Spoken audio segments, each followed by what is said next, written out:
you know, and it was right off the top of my head. And it came from my heart. A lot of times we are told to be rational so much, and our non-linear place that we can come from, our heart, that we can come from, our intuition is not valued at all. Matter of fact, we are told that if you don't think very strongly, and if you don't get a subcommittee who sits around and takes the idea around and around and around, if you don't do that, and if you don't have a budget, then you better not do it. Well, what I found out, especially being a shrimper, like I had been all my life, where it's mainly a sense, an intention, and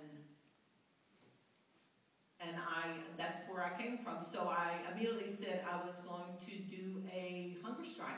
And I mean, it came off the top of my head. I had never did a hunger strike in my entire life. I had never read anything about it. I didn't know anything about civil disobedience. I didn't know anything about the peace movement. I didn't know anything about Martin Luther King. I didn't know about Gandhi. I hadn't read any of the papers written on the civil disobedience. I just knew that was something I could do, and I didn't require anybody to do it. Because with a hunger strike, all you got to do is not eat. That's what I figured, you know. So I was so involved with this idea. You know, I told this activist, I'm going to do a hunger strike, and he said that was the stupidest thing he had ever heard, because people in Texas do not do hunger strikes. I mean, we don't do hunger strikes down here. I mean, there's certain things we do.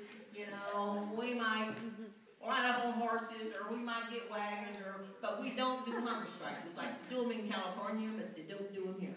And I'm like, I'm going to do a hunger strike.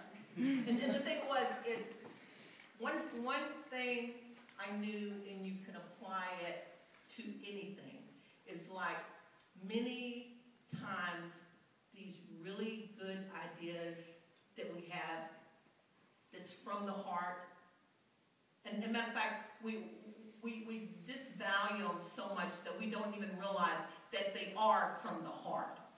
But if we do not move on those ideas, that if we sleep on it, if we, like I said, bring in a subcommittee and discuss it, you will take an axe and kill everything that is alive in that ideal. And I knew that. I knew if I slept on that idea about doing a hunger strike, I'd wake up the next morning and say, thank God I didn't do that hunger strike. But I did.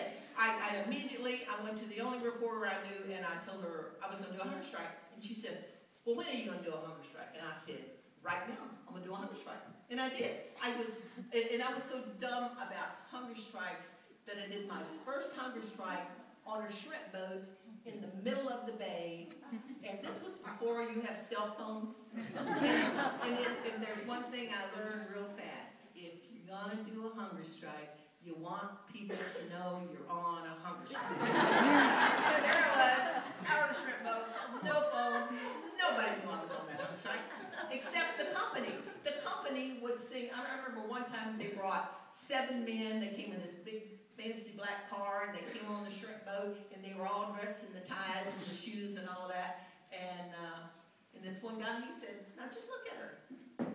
He said, have you seen anybody so stupid? He said, Diane, they talked about you in town, how stupid you are. You're really shooting yourself in the foot on this one.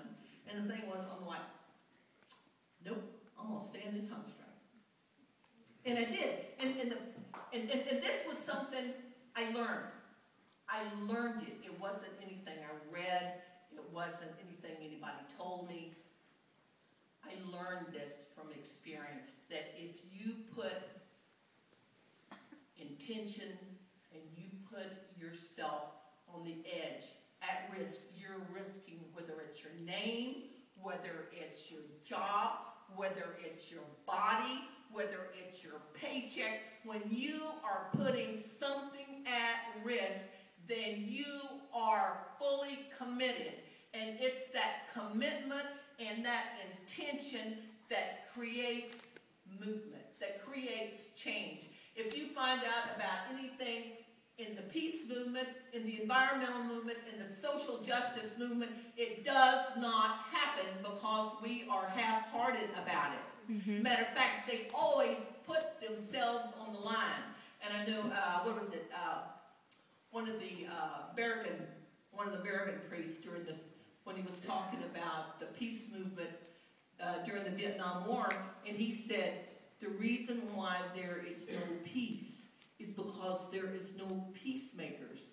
Because to be a peacemaker, it is at least as disruptive, at least as daring, at least as liable to take your life as the other. And we do not ever go there.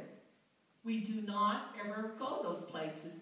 And that's where I learned this very valuable lesson. As a matter of fact, it has colored my entire activism for 21 years. And it's like, I often don't have a plan. I often am sometimes by myself on it.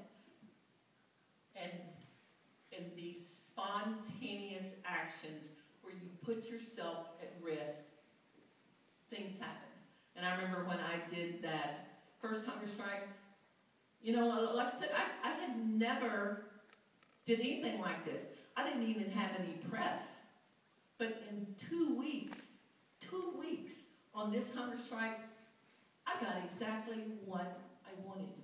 I mean, exactly, and what I was trying to do is get the EPA is to kind of like stop this plant, because it was just building, producing, bringing in workers and all this stuff, and it stopped them.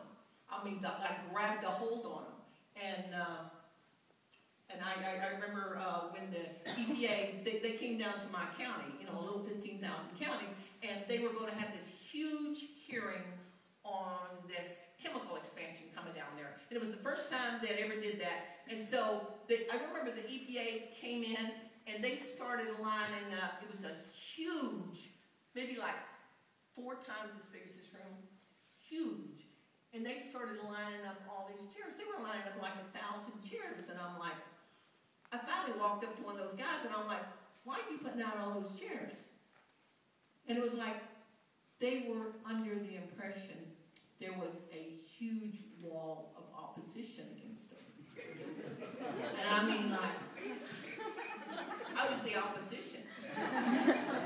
So it's a different type of energy, and it doesn't matter whether it's women's rights, whether it's social justice, whether it has to do about the environment or the peace movement.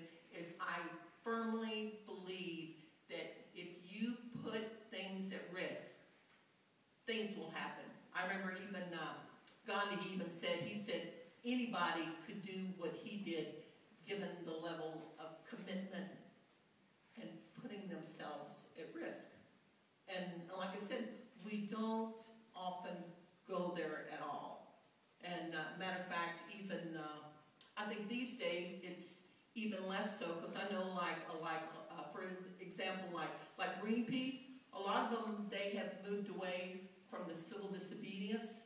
They have moved away from a lot of the toxics direct action, and it seems to be now more that it is lobbying, and even though there was a poll out there about which actually causes more change. Is it civil disobedience or is it lobbying?